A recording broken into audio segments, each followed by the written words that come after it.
the 26th of August, 1813. From the defences of Dresden, Marshal Saint-Cyr could see the Allied army descending from the heights south of the city. Austrian white, Russian green, Prussian blue. Nearly 200,000 men were converging on the Saxon capital.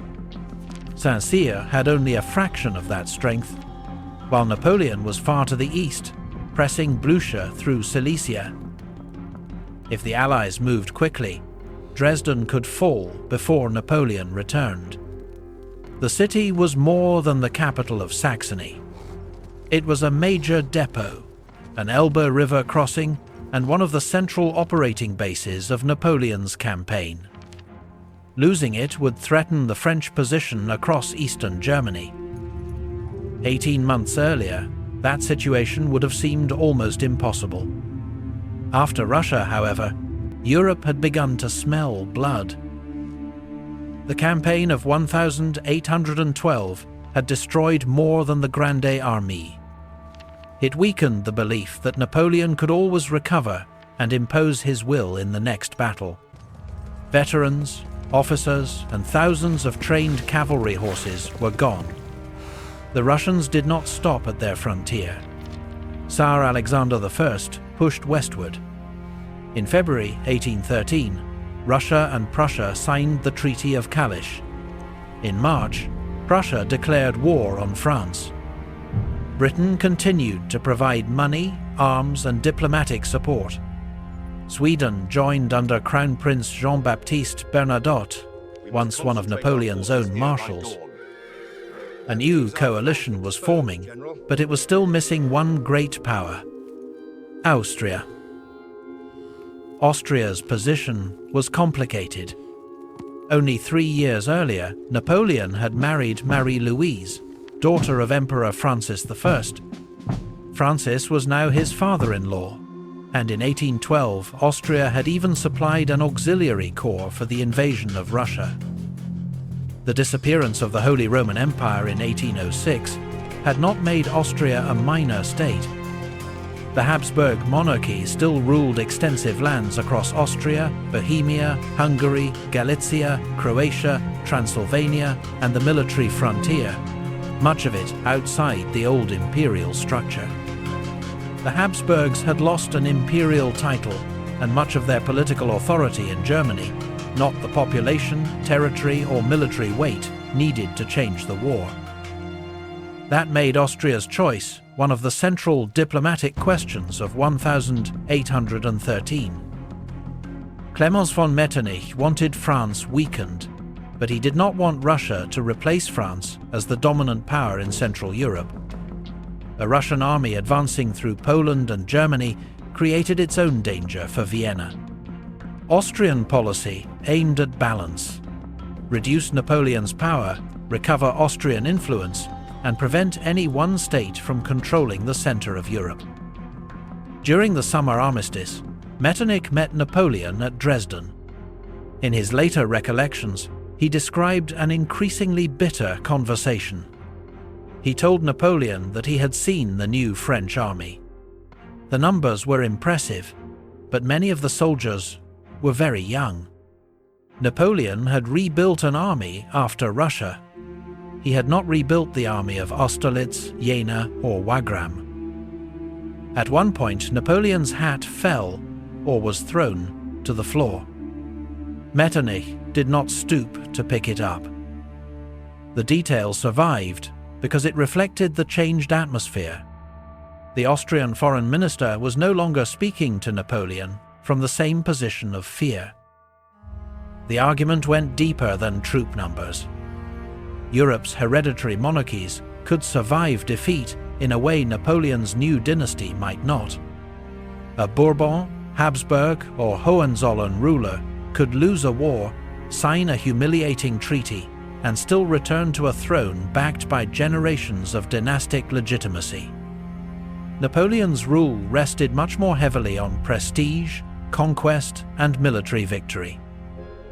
For an old dynasty, defeat might mean a bad peace. For Napoleon, repeated defeat could begin to threaten the regime itself. That was one of the tensions of 1813. France had increasing reasons to seek peace. While Napoleon still needed a victory strong enough to restore his freedom of action, his military resources were becoming less able to sustain a long war, at the same time that compromise was becoming harder for him to accept. He was still extremely dangerous in the field. In the spring, Napoleon defeated the Russo-Prussian armies at Lutzen and Bautzen. Those victories showed that his operational judgment remained formidable, but they also exposed the weakness of the rebuilt French army. Short of experienced cavalry, Napoleon could drive the enemy back, but had greater difficulty pursuing and destroying it. He could still win battles. Turning them into decisive results was becoming harder.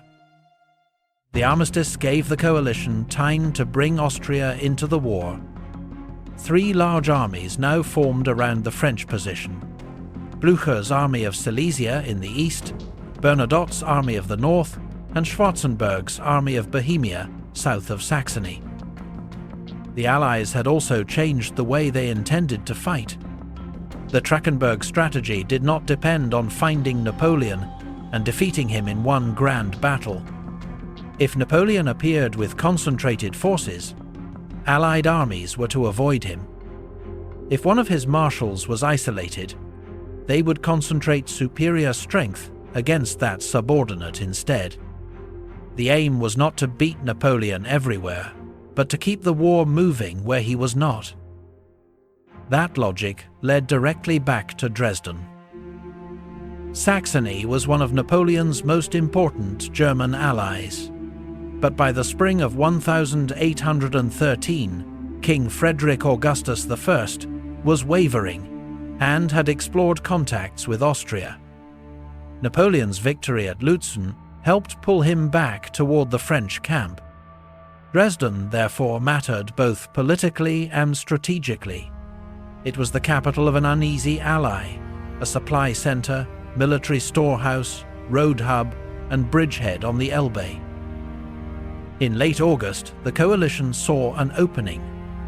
Napoleon moved east against Blücher, who followed the new Allied approach and kept retreating rather than offering the decisive battle Napoleon wanted.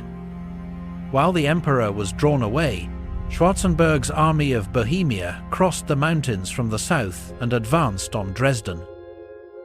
The plan depended on speed. Saint-Cyr had prepared redoubts, fieldworks, and fortified positions around the city, but fortifications could not erase the imbalance in numbers. If the Allies attacked before substantial French reinforcements arrived, he might be overwhelmed. Instead, the Allied command structure slowed the decision. On the heights above Dresden stood 3 sovereigns: Tsar Alexander I of Russia, Emperor Francis I of Austria, and King Frederick William III of Prussia. Around them were Schwarzenberg, Barclay de Tolly, Wittgenstein, Jean-Victor Moreau, Antoine-Henri Jomini, and a large group of generals and advisors. Schwarzenberg was commander-in-chief, but every major decision was being made in the presence of monarchs with their own political interests, national armies, and military advisors. While Napoleon was still believed to be far away, the Allies had a narrow chance to crush Saint-Cyr. Debate and hesitation used up part of that window. Then Napoleon turned back toward Dresden. By the morning of August 26, French reinforcements were entering the city. Allied officers watching from the heights could see that the situation had changed. Napoleon was no longer somewhere in Silesia.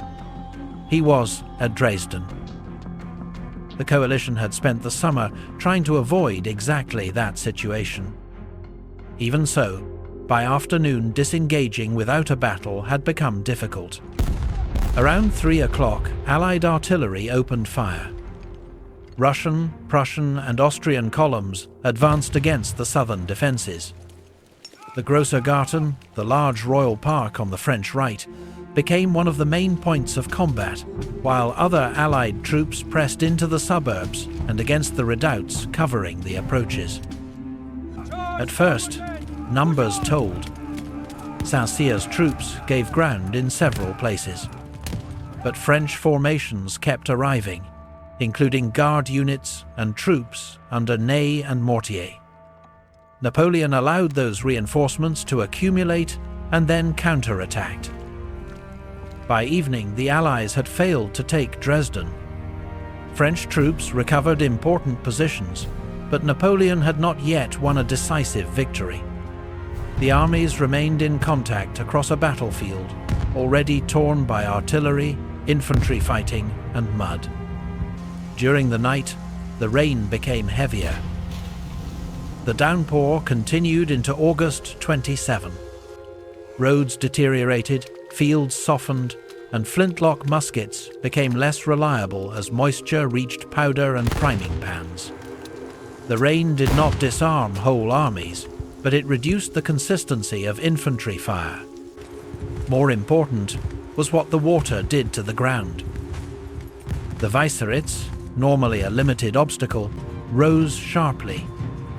On the Allied left, Austrian formations became increasingly separated from the main centre by the swollen watercourse, broken terrain and difficult approaches.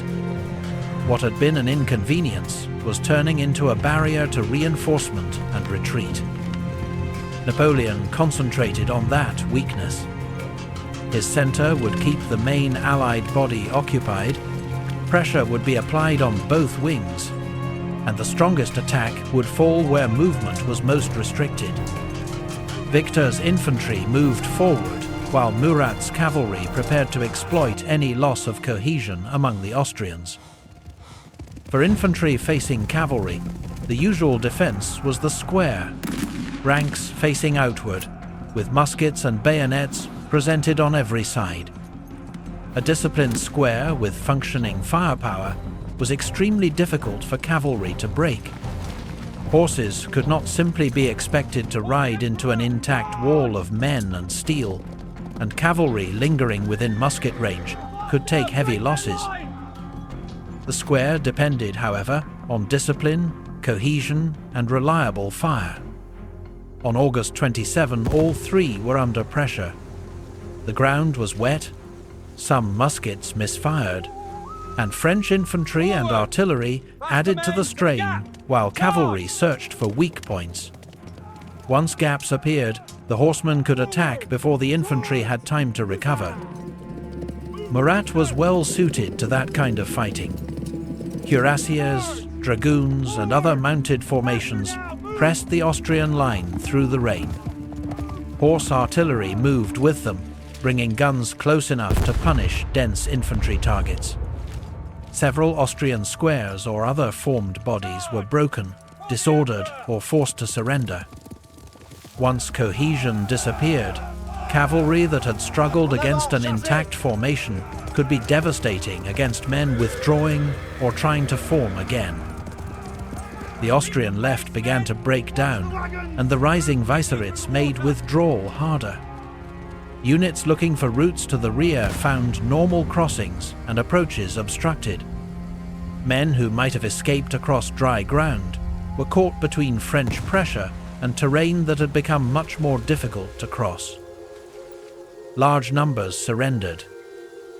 Accounts differ on exact totals, but later histories commonly place the prisoners taken in this sector in the many thousands, often above 12,000.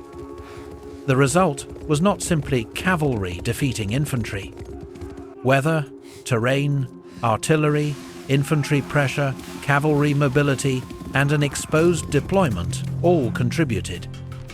Napoleon had found the part of the Allied army with the least freedom to move and concentrated against it. The fighting elsewhere prevented the coalition from easily correcting the situation. Ney, Mortier, and Saint-Cyr pressed the Russian and Prussian positions, while Marmont and other formations held the centre. The Allied army was still enormous, but its left was now in serious danger. At headquarters, the problem had shifted from how to take Dresden to how to withdraw before the routes toward Bohemia were compromised. One of the men with the Allied headquarters that day was a French general who had once been among Napoleon's most serious rivals, Jean-Victor Murat. Murat had been one of the leading commanders of revolutionary France.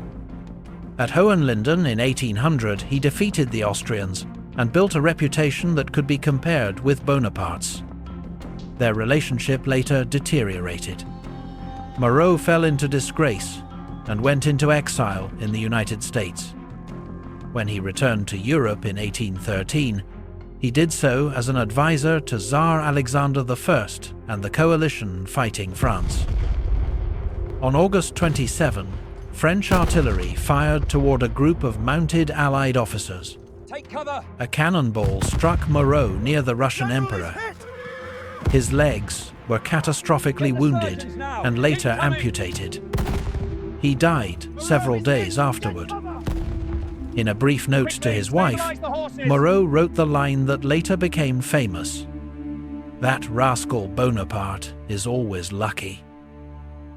Stories soon grew around the incident.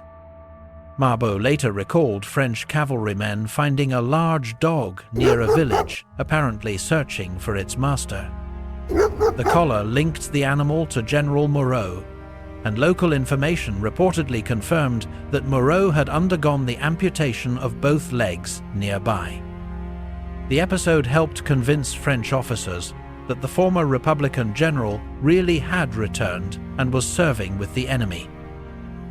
A more dramatic version claimed that Napoleon himself noticed a conspicuous group of senior Allied officers and ordered artillery to fire at them, with the shot then striking Murat. Dresden later preserved memorial associations with the site of his wounding. The claim that Napoleon personally selected the exact target, however, is better treated as battlefield legend than established fact. By the afternoon, the coalition was retreating. Its flanks had been forced back, and the Austrian left had suffered particularly heavily. Allied losses in killed, wounded, and prisoners were far greater, and French forces also took guns and standards. More important in immediate operational terms, the army that had come to seize Napoleon's central base in Saxony had failed and was moving back toward Bohemia. For Napoleon, that should have been the beginning of the next phase. His greatest victories were often made decisive by pursuit. After Jena and Auerstedt in 1806, French forces had chased the defeated Prussians, seized roads and fortresses, and turned battlefield defeat into the collapse of an entire military system. Dresden offered a similar possibility. Schwarzenberg's Army of Bohemia had to retreat through difficult mountain routes. If French forces reached those routes ahead of it while pressure continued from behind, the Allied retreat could become a much larger disaster. The pursuit did not develop under Napoleon's direct control with the same intensity. Memoirs describe him as exhausted after forced marches, prolonged command, and heavy rain. Some accounts say Caulaincourt, and others urged him to return to Dresden and rest. He also appears to have been suffering from illness or severe fatigue, although the exact condition and the degree to which it affected his decisions remain debated. Napoleon returned to Dresden and delegated much of the pursuit. General Dominique Vandamme advanced toward the mountain routes with First Corps. If he could get across the Allied line of retreat, a large part of Schwarzenberg's army might be caught between his corps and French forces following from Dresden. For a short time, the victory still had the potential to become much more serious for the coalition. Instead, Vandamme advanced without enough support. Near Kulm, Russian troops stopped him from the front, and then a Prussian corps under Friedrich von Kleist appeared behind the French. At Kulm on August 29 and 30, Vandamme's corps was attacked from several directions. Vandamme was captured, and First Corps was badly mauled. Only days after retreating from Dresden, The Allies had destroyed one of the formations intended to turn Napoleon's victory into a decisive pursuit. The operational gain from Dresden was already being reduced. Kulm also pointed to the wider problem of the 1813 campaign. While Napoleon won at Dresden, his marshals were losing elsewhere. Oudinot had been defeated at Grossbeeren, MacDonald at the Katzbach, and Ney would soon lose at Dennewitz. The pattern was close to what the coalition had intended. Avoid Napoleon when he concentrated his army, attack his subordinates when they were exposed, and keep the war going. Dresden therefore did not show that Napoleon had lost his ability to command. In several respects, it showed the opposite. He moved quickly to save a threatened strategic centre, found a weakness in the deployment of a larger army, and inflicted a serious defeat. What had changed was the value of one victory. The coalition no longer needed to beat Napoleon every time he took the field. It needed to survive, recover, and continue operating elsewhere. The political problem from the summer was also still there. Napoleon needed more than another successful battle. He needed a result large enough to restore strategic freedom, political prestige, and bargaining power at the same time. Dresden did not provide that. The Army of Bohemia retreated, recovered, and stayed in the war, while the French setback at Kulm followed almost immediately.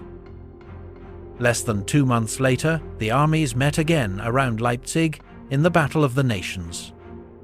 The coalition came with greater numbers and pressure from several directions. Napoleon would still command with skill, but the scale of the war was working against him. He could not be present with every army, and every additional week gave his opponents more opportunities to exploit the places where he was absent. That is what gives Dresden its importance. It was not the moment Napoleon suddenly stopped being a great commander. The battle showed how dangerous he remained after the destruction of 1812. It also showed the limits of what one battlefield victory could now achieve. Napoleon could still rescue a threatened city, exploit terrain and timing, and defeat a larger enemy force. He could no longer assume that such a victory would settle the campaign. Europe had learned to absorb the blow, withdraw, regroup, and keep fighting. Dresden was Napoleon's last great victory in Germany. Real, costly for the coalition, and tactically impressive. It left the central strategic problem unresolved. The campaign continued, and the balance was moving against him.